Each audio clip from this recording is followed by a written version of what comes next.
This is the Dragon Sparrow hidden hilt Dao made by LK Chen.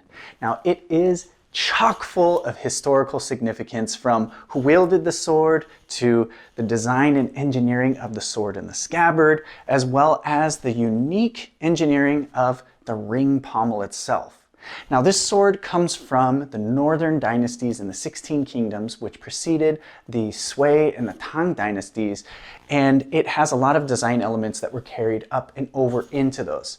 So let's take a closer look into this sword, as well as what you can expect if you pick one up for yourself from LK Chen.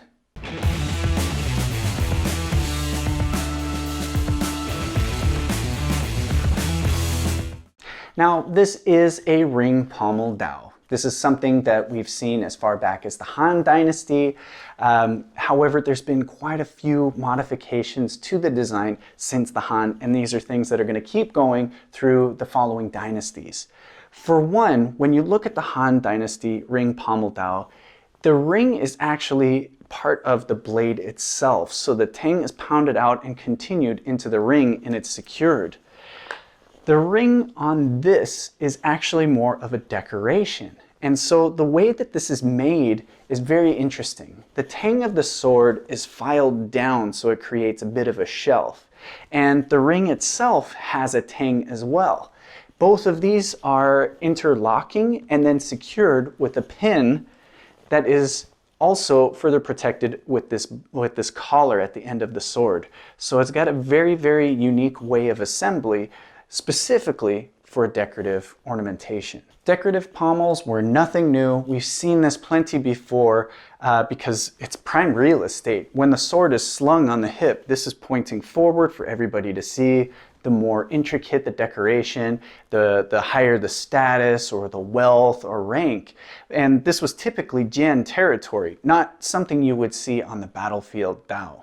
During the northern dynasties, common motifs were the three-leaf design, dragons, double dragons, and the dragon sparrow that you see here. These extremely ornate designs are thought to have been not only decorations, but representations of rank, with certain creatures being reserved for the most distinguished positions. Now, when you look at a pommel system like this, separate from the sword, temporary, interchangeable, and also the idea of rank or status as well tied into it, it makes perfect sense that as you move up in rank, you can just take this one out and replace it with another pommel without having to reforge an entire sword, which can be an expensive process.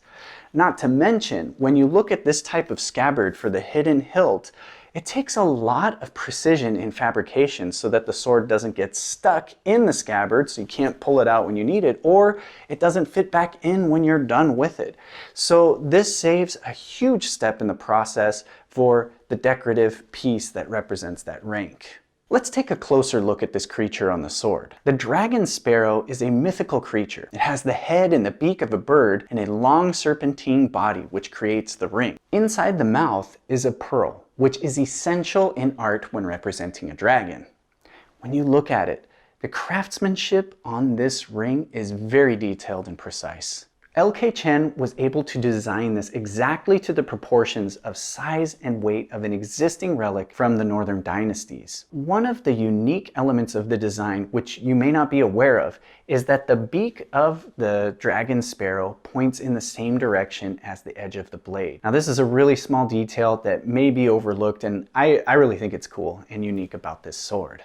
The blade of the sword is straight. And even with the chisel tip, with its angular edge grind, makes for a very geometrical shape and design of the sword, which is very different from the Han Dao. The sword is made to fit completely within the scabbard. And with this design, it's led to a lot of speculation as to why exactly. Some people say it's to keep the elements out, to keep water from getting in and on the blade, while others say it's just simply to look cool. But either way, because the entirety of the sword is hidden within the scabbard except for the pommel, it gives it the hidden hilt name or classification. The scabbard also has a 2-point suspension system, which makes it so that the sword hangs at 45 degrees when slung on the side. This is based off of Sassanid swords and their suspension technology, but this is a very unique way in itself because of the shape of the suspension system. Now, the true Sassanid design had more of a P shape, or similar to like an ear shape, coming off with these fittings. And this was because in the early days of the design,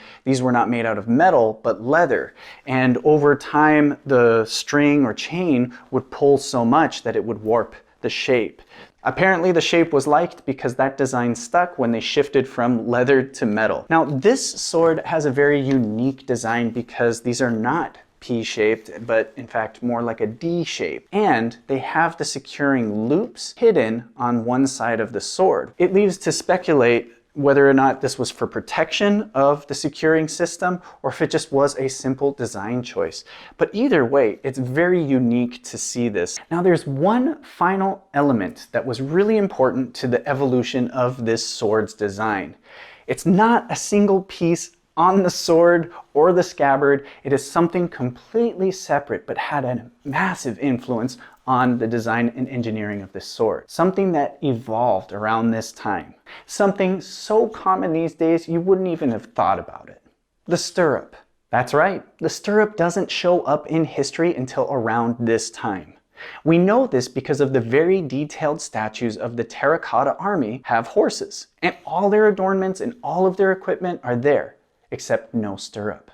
We do find evidence in both the form of a sculpture of a ceramic horse from a tomb that was from the Jin dynasty, and in a separate tomb from the same time, a unique set of stirrups was found completely intact. So although we may not know the exact time of implementation, we do know that they were used for many, many riders at the time of this sword. So what do stirrups have to do with the design of a sword?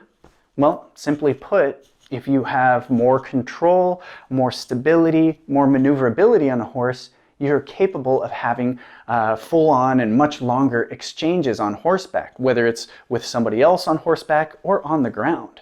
So the tactics of the Han Dynasty with a cavalry saber were more hit and run. You had time to line up a good shot, cut at your opponent, and then just keep riding away. You didn't have the maneuverability of switching sides. Plus, the sword itself is so long, you wouldn't be able to safely use it on the other side of the horse without accidentally hitting your own horse.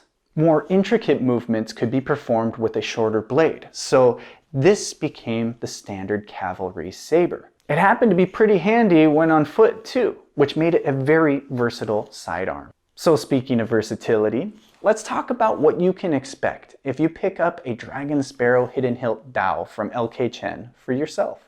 First off, the look of the sword is extremely unique. It's almost unrecognizable as a sword when it's in the scabbard. The brass fittings complement the darkened tawny of the teakwood scabbard and handle. And although simple in design, without fancy engravings or ornamentations, they are bordered by elegant and subtle bevels, allowing the eye to be drawn to the intricate ring pommel sculpture of the Dragon Sparrow. At first glance, this almost appears like a shortened cane or walking staff. But when the blade is revealed, the sword is absolutely imposing. With hard, angular bevel grinds and a chisel tip, the straight-bladed sword has good thickness for excellent chopping and cutting. And the subtle ripples of the pattern welding create an elegant contrast to the hard lines and edges of the blade. Now, the blade length is actually very similar to modern-day training swords. It can be actually the same size, if not even a little bit shorter. But there's another design element besides the blade shape that really makes a big difference when comparing it to a modern Dao, and that's the lack of guard. If you had a guard protecting the hand, you would not be able to have this hidden hilt style, so it takes away from the nature of the sword itself. Now, you have to remember that at this time, warriors were more heavily armored, so techniques for battle were more emphasizing chopping and heavy percussive strikes as compared to slashing and slicing. So that's one of the things you're going to notice right away when you pick up this sword as compared to a modern training sword is it is heavier. When I weighed it, it was almost 2 times as heavy as my training sword. But don't worry about that, because once you start moving the sword, they actually feel very, very similar. to the point where I couldn't tell the difference between the two once I got it in motion. Now, when I tested it, I was doing a lot of the basic cutting techniques as well as some of the intricate flowering techniques, and the only time that the weight was noticeable on this sword was for one particular technique. A lot of that had to do with the shape of the handle. Because this is a hidden hilt sword, you only have so much that you can do to shape out the handle. It has to fit within the scabbard. But other than that, it really doesn't have too much of an effect because the length of the grip is long enough that when I'm grabbing it, my hand doesn't feel crowded and I'm not touching brass on either side. So for the length of the handle, it's very comfortable. It's just that the shape gives you a little more play in the hand, which, like I said, I only felt it in one technique where it put a little bit of extra pressure on the bottom of my palm. But otherwise, it moved very light and lively, just like a modern training sword. This sword is natural when it comes to traditional kung fu forms and weapons techniques, so there's no need to worry about adjusting for the length of the blade or extra pommel, and once it's moving, it actually feels a lot lighter than it is. I will say that this sword has a very aggressive feeling to it. You can really feel like this thing wants to chop through your adversaries and your foes on the battlefield. It's by no means sloppy, but very efficient in the cut. And a lot of it has to do with how it just carries itself and sails through the air. It's a really, really nice sword for that reason. But it's also very important that if you're going to pick up something like this for yourself, you have to be exact in what you're going to be using it for, because any kind of a wrong movement could have serious consequences with something as sharp and as resolute as this blade. So if you're going to be using this sword for forms training and techniques practice, and you're going to be swinging it around, get the not sharpened version. If you're going to be using this exclusively for test cutting, then yeah, get the sharpened version. And if you're only going to put it up on a wall or on display and take it out and look at it, then either version should be fine for you. In closing, I'd like to take the time and mention one more very historically significant aspect of this sword. And that is, because it comes from the northern dynasties, this could have been used by a very historically significant figure, Mulan. Now, there is some conflict to as if Mulan actually existed. All of what we know is based off of a poem called The Ballad of Mulan, but other than that, there's really no historical records of Mulan existing. However, it was written at the same time that this sword was around. Not only that, researchers have connected geographical locations mentioned in the poem and battles during that time, which make for a very good case for when and where this was written. The most interesting part of this is, if Mulan actually existed, she would be fighting against the Roran tribes, not Shan Yu, which also means she would have been from the Toba clan and fighting not for the emperor, but for the Khan, which is actually said in the poem. So this is the most historically accurate sword that Mulan would have used if she actually existed. Now, there are a lot of great videos about this time during the northern dynasties, about the Toba, about the Roran, about Mulan, and articles and lots of things that you can check out. I'll leave all the links down in the description box so you can indulge your inner history nerd. Otherwise, hop on over to LK Chen's website. There's more information over there, including the original translation of the Ballad of Mulan. And you can check out this sword and indulge your inner historical sword collecting nerd. I really like this sword. I think it works seamlessly for traditional martial arts training, and it has such a unique design. Whether in or out of the scabbard, it is a treat to the eye to look at. I hope you enjoyed this episode. If you have anything else you want to add, whether it's your experience with the sword or some history about the sword that's really unique, please add that down in the comments below. I love reading these things, and it also gives other people a different perspective on the sword. This is a unique sword, not just in its appearance, but as a true historical milestone to the evolution of the Dao, as we leave the Han Dynasty and the beginnings and we move into further dynasties and years, and how the Dao changes from how it's worn to how it's held and used, and the weight of the sword. All of these things come into play. Hope you guys enjoyed this episode. See you in the next one.